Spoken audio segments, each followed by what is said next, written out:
Hey everybody, just wanted to make a quick video on the shadow Terminator problem. If you haven't experienced this before, consider yourself lucky. It's actually really common and really well known in the 3D modeling and rendering space. And first, let's talk about what the shadow Terminator actually is. Shadow Terminator is the edge transition point between the light part of a shaded object and the shadowed part of the shaded object. So if we look here, we can see some of the shadow Terminator problem on this sphere on the left, and we can see that on the sphere on the right, it appears to be absent. So why does the shadow Terminator problem occur? Well, this is because the surface of the mesh is shaded by its smooth normals. So if we go ahead and go to the pixel normals here, and I just apply that, this is the pixel normal of the mesh. And let me go ahead and actually give this the same material. All right, so these are the pixel normals. But shadows aren't cast by the pixel normal. So the lighting, the vertex lighting, is calculated based off of the pixel normals, but the shadows are cast off of the actual geometry. And so the geometry is not smooth like that, right? It's faceted. And so the reason here, you can probably see what's going on, the difference between these two spheres. The sphere on the left has relatively low poly count, and so it's very faceted on that.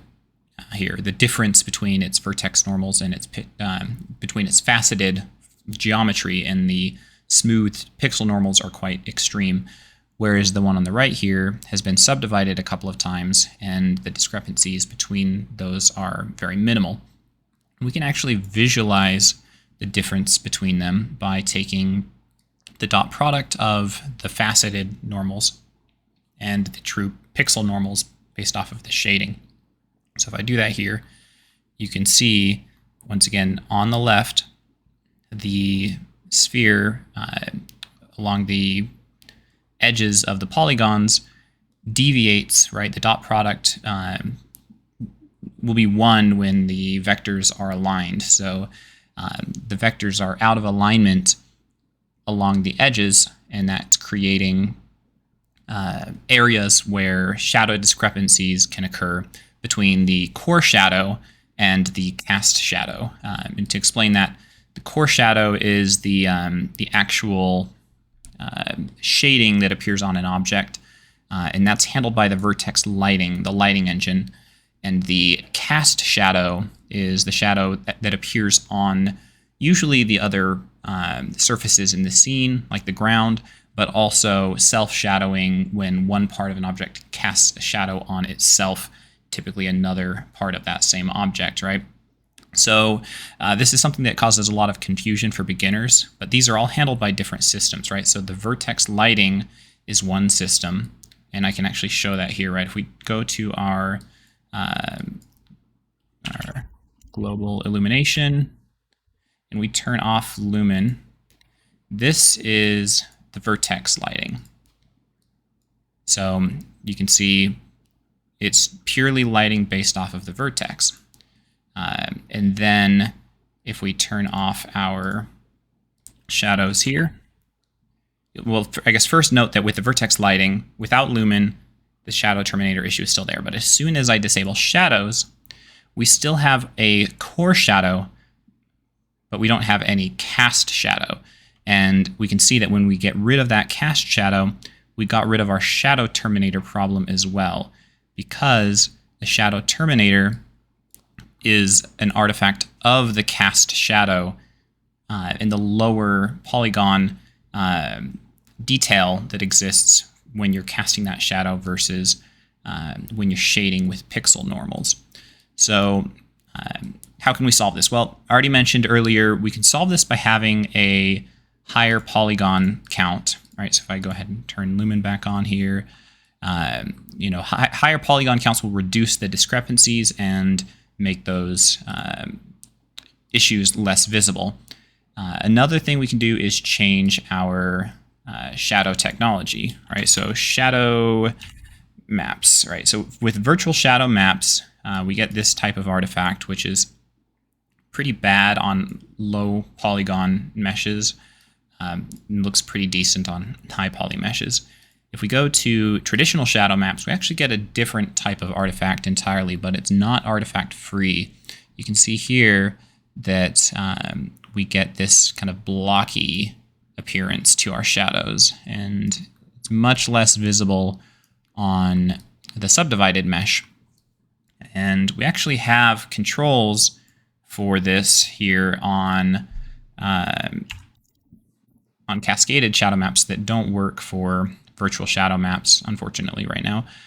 So we have the shadow bias, and as I change this, you can see that it reduces the amount of artifacting, or increases it as we eliminate and increase the bias.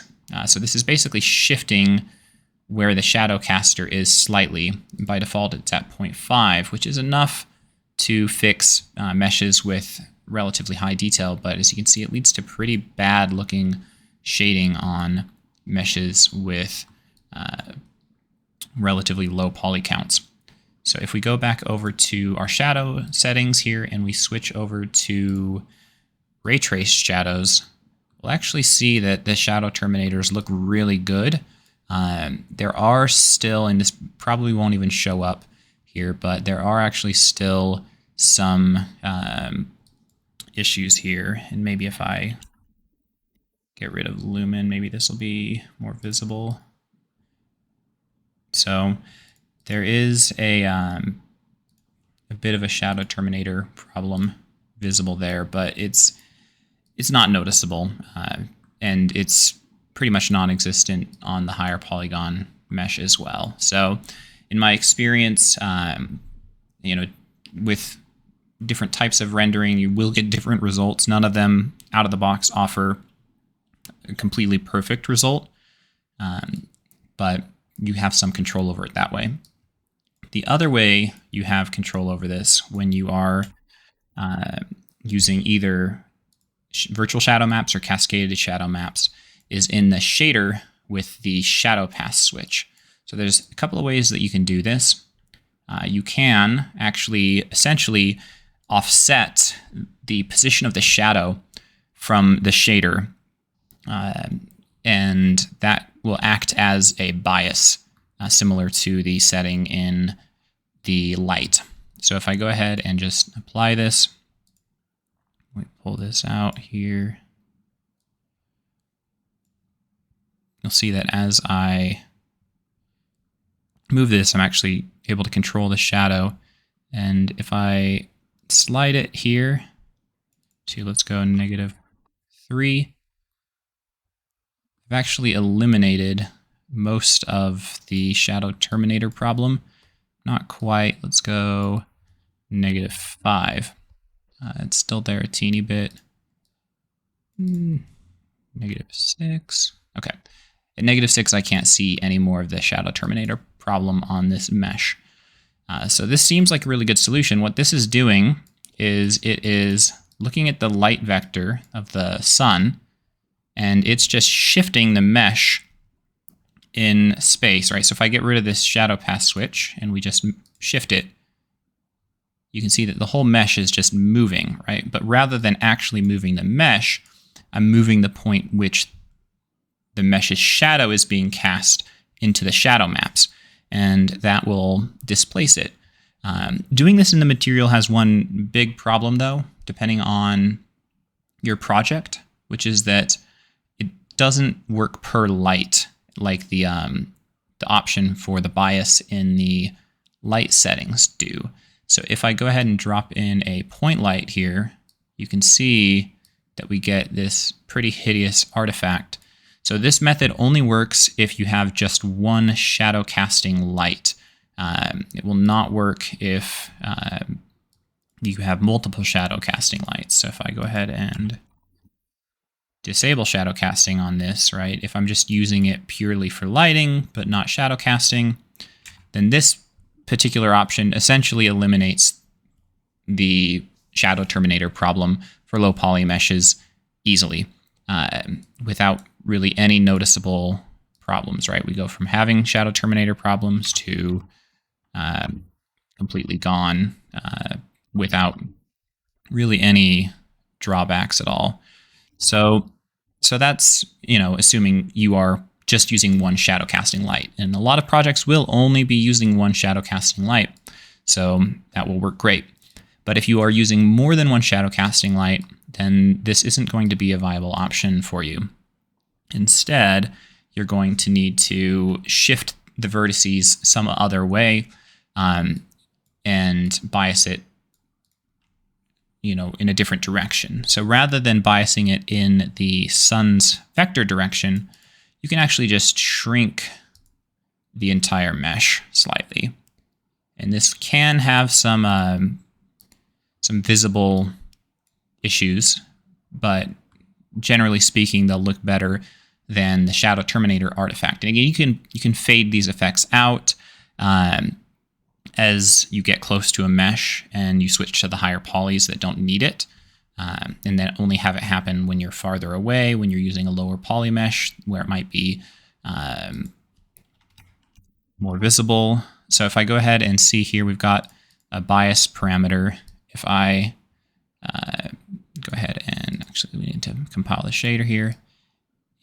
If I shrink this number here to about, we'll call it 0.15, I've effectively just shrunk the mesh when it's casting a shadow. So I've made the shadow casting mesh smaller than the physical mesh, which is making it so that it can't cast shadows onto its own surface.